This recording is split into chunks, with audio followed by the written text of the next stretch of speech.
नमस्कार दोस्तों, मैं नीरज श्रीवास्तव। आप सभी लोग देख रहे हैं नियो मीडिया। याद कीजिए 4 जून का वो पल जब लोकसभा के इलेक्शन का रिजल्ट आया है। उसके बाद से ऐसा लगने लगा है कि बीजेपी के पास देश को बताने के लिए या स्टेट्स में इलेक्शन लड़ने के लिए कोई मुद्दा ही नहीं है। अगर आप गौर करें तो 2 स्टेट्स के इलेक्शन अभी चल रहे हैं, जिसमें से जम्मू और कश्मीर के इलेक्शन की वोटिंग खत्म हो गई है और हरियाणा के इलेक्शन के प्रचार का टाइम 3 तारीख तक है। उसके बाद 5 तारीख को इसकी भी वोटिंग खत्म हो जाएगी और 8 तारीख को दोनों स्टेट के रिजल्ट आ जाएंगे। हरियाणा में आज ऐसी स्थिति है कि बीजेपी जो 10 सालों में हरियाणा में रही है उसके बारे में वो कुछ नहीं बता पा रही है, बल्कि केंद्र में जो रही है 10 साल वो भी नहीं बता पा रही अपने काम को। अगर गौर करें तो विगत 1-1.5 महीने से बीजेपी कोई मुद्दा ऐसा ढूंढ रही है कि जिस मुद्दे के सहारे वो हरियाणा का इलेक्शन लड़ सके। अगर आप गौर करें तो लोकसभा के इलेक्शन में बीजेपी 5 सीट पाती है और कांग्रेस भी 5 सीट पाती है, लेकिन कांग्रेस का वोट परसेंटेज बीजेपी से बहुत ज्यादा उभर कर आता है। इससे बीजेपी को ये समझ में आ जाता है कि हरियाणा का जो स्टेट का इलेक्शन है वो कहीं ना कहीं बीजेपी हारने जा रही है और बहुत भारी सीटों से हारने जा रही है। कांग्रेस की एक तरीके से लहर नहीं, बल्कि धीरे धीरे जैसे जैसे इलेक्शन नजदीक आता जा रहा है वैसे वैसे कांग्रेस की लहर नहीं बल्कि सुनामी आती जा रही है। इस बात को बीजेपी कहीं ना कहीं से समझ रही और हरियाणा के इलेक्शन हारने का मतलब है कि बीजेपी के केंद्र में जो सरकार है उसका हिलना। क्यों हिलना? क्योंकि उसके बाद 2 बड़े स्टेट्स के और इलेक्शन है, एक है महाराष्ट्र, दूसरा है झारखंड, और यहां पर भी बीजेपी की कोई स्थिति मजबूत नहीं है और उसके साथ साथ बीजेपी के पास कोई भी मुद्दा नहीं जिन मुद्दों पे इन 2 बड़े स्टेट्स में भी वो इलेक्शन लड़े। अब आते हैं, बात करते हैं हरियाणा की, जो विगत 1 महीने से हॉट बना हुआ। यहां पर हरियाणा में अगर गौर करें तो 2014 में बीजेपी पूर्ण बहुमत के साथ अपनी सरकार बनाती है और उसको 47 सीटें मिलती हैं। 2014 में कांग्रेस को मात्र 15 सीट मिलती है और आईएनएलडी को 19 सीट मिलती है, अदर्स को 9 सीट मिलती। 2019 की अगर हम बात करें तो बीजेपी फिर सरकार बनाती है और खट्टर जी फिर से एक बार सीएम बनते हैं, जो कि 2014 में भी थे। लेकिन इस बार बीजेपी को पूर्ण बहुमत नहीं था और बीजेपी 40 सीट पर सिमट गई थी, जबकि 2019 के केंद्र के इलेक्शन में बीजेपी 303 सीट पाई थी। उसके बाद भी बीजेपी हरियाणा में पूर्ण बहुमत में नहीं आ पाती है और कांग्रेस जो कि 40 सीटों पर सिमट गई थी केंद्र में, वो यहां पर 31 सीट पाती। इस बार भी अदर्स को लगभग 9 सीट मिलती है, लेकिन एक पार्टी उभर कर आती है आईएनएलडी की जगह, जेजेपी, जिसको 10 सीटें मिलती हैं। अब यही जो आंकड़े मैं आपके सामने रख रहा हूं, यही आंकड़े के तर्ज पर आज बीजेपी 2024 के इलेक्शन को फिर से लड़ने की कोशिश कर रही है, क्योंकि बीजेपी के पास कोई मुद्दा नहीं सिवाय एक मुद्दे के, हिंदू और मुस्लिम। अगर आप गौर कीजिए तो बीजेपी हिंदुत्व के मुद्दे के साथ हरियाणा में उतर रही है और साथ ही साथ वो ये चाहती है, जो उसकी डिवाइड एंड रूल की पॉलिसी है उसके अनुसार वो चाह रही है कि हरियाणा को 2 हिस्सों में बांट दो, एक जाट समुदाय और एक नॉन जाट समुदाय। अगर हम हरियाणा के जातिगत समीकरण को समझने की कोशिश करें तो उसकी में सबसे बड़ी जाति बनकर उभर कर आती है, उसका है ओबीसी। ओबीसी 33% पर है। उसके बाद दूसरी बड़ी जात आती है जाट समुदाय की, जाट 25% है। उसके बाद तीसरी बड़ी जाति उभर कर आती है, वो एससी समाज है, वो 21% है। यही जो सोशल इंजीनियरिंग का काम है बीजेपी करने की कोशिश कर रही। अगर 2014 और 2019 के इलेक्शन को गौर से देखें तो बीजेपी उस समय भी इन्हीं बेल्ट से वोट पाई थी, यानी कि दक्षिणी हरियाणा और जीटी रोड वाले बेल्ट पर ही बीजेपी को सबसे ज्यादा सीटें मिली थी। और जो 2024 के लोकसभा का इलेक्शन हुआ है उसमें भी बीजेपी को इसी बेल्ट से वोट मिला, यानी कि बीजेपी इस बात को समझती है कि जाट समुदाय जो है वो उसके साथ नहीं खड़ा है, क्योंकि जाट समुदाय के बहुत ज्यादा लोग किसानी का काम करते हैं, खेती करते हैं, वो किसान हैं और विगत 10 सालों से बीजेपी की सरकार को किसान विरोधी सरकार माना गया है। यहीं से बीजेपी के दिमाग में एक रणनीति कह लीजिए शुरू होती है कि किसी भी तरीके से जाट वर्सेस नॉन जाट कर दिया जाए, या जो जाट समुदाय हैं जो अदर पार्टीज है जैसे INLD या JJP, उनको सपोर्ट करके जाट समुदाय के वोटों को बांट दिया जाए और वो कांग्रेस तक ना पहुंचे, क्योंकि OBC और SC/ST समुदाय भी का एक बड़ा चंक जो है वो आज कांग्रेस को वोट कर रहा है। और इसी तर्ज पे अगर आप गौर कीजिए तो बीजेपी के जितने बड़े से बड़े नेता हैं वो आज की डेट में ये बोलना शुरू कर दिए थे कि कांग्रेस में जाट वर्सेस नॉन जाट है। अगर आप गौर करें तो कुमारी शैलजा और हुड्डा जी के बीच में कुछ दिन पहले खबर भी आ रही थी कि आपस में अनबन है, और मीटिंग में से हुड्डा जी उठकर बाहर भी चले गए। इस तरीके के अफवाहें उड़ी भी और उड़ाई भी गई, और यहां तक कि खट्टर ने कुमारी शैलजा को ऑफर भी कर दिया था कि आप बीजेपी ज्वाइन कर लीजिए।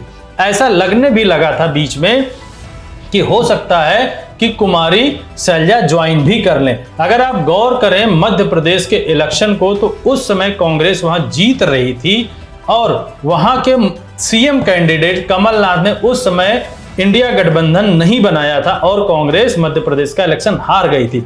कुछ इसी तर्ज पर हुड्डा जी ने भी हरियाणा में काम शुरू किया और आम आदमी पार्टी और समाजवादी पार्टी को सीट देने से मना कर दिए। कहीं ना कहीं राहुल गांधी जी को भी झुकना ही पड़ा उनके सामने।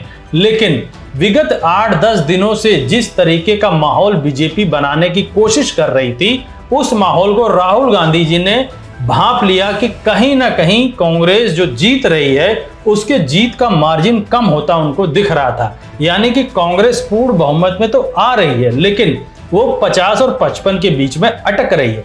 अगर वो 50 और 55 के बीच में अटक जाती है तो कुमारी शैलजा और हुड्डा के बीच में बीजेपी आकर उनके बीच में लड़ाई लगवाकर और कांग्रेस को तोड़ सकती है। बीजेपी के इस षड्यंत्र को राहुल गांधी जी ने भांप लिया था और समय रहते उन्होंने बहुत अच्छा डिसीजन लिया कि हरियाणा विजय संकल्प यात्रा शुरू की।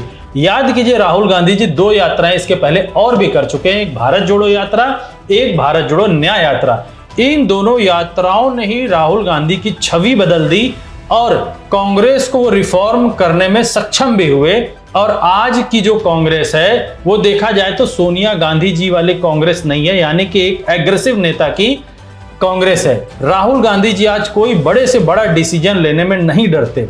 विगत कुछ दिन पहले अगर आप गौर कीजिए तो लगभग 16 लोगों को कांग्रेस पार्टी से निकाल दिया गया। ये वही लोग हैं जो हरियाणा में टिकट ना मिलने से बागी होकर इंडिपेंडेंट लड़ रहे हैं, यानी कि वो कांग्रेस का कहीं ना कहीं वोट काटेंगे। इसलिए उन्होंने कांग्रेस पार्टी से ही उनको हटा दिया ताकि आम जनता तक ये मैसेज जाए कि अब ये कांग्रेस में नहीं है। अगर इनको आप अपना वोट देते हैं तो ये वोट वेस्ट होगा, इससे बढ़िया आप कांग्रेस के प्रत्याशी को वोट कीजिए। राहुल गांधी जी ने एक रणनीति बनाई और रणनीति बनाकर जो भी बीजेपी ने नैरेटिव सेट करने की कोशिश की थी, जो भी अफवाहें फैलाने की कोशिश की थी, उसको पूरी तरीके से तोड़कर आम जनता तक ये मैसेज पहुंचाने की कोशिश की है राहुल गांधी जी ने कि जो भी सरकार हरियाणा में बनेगी वो किसी एक समाज की नहीं है बल्कि 36 जातियों की होगी।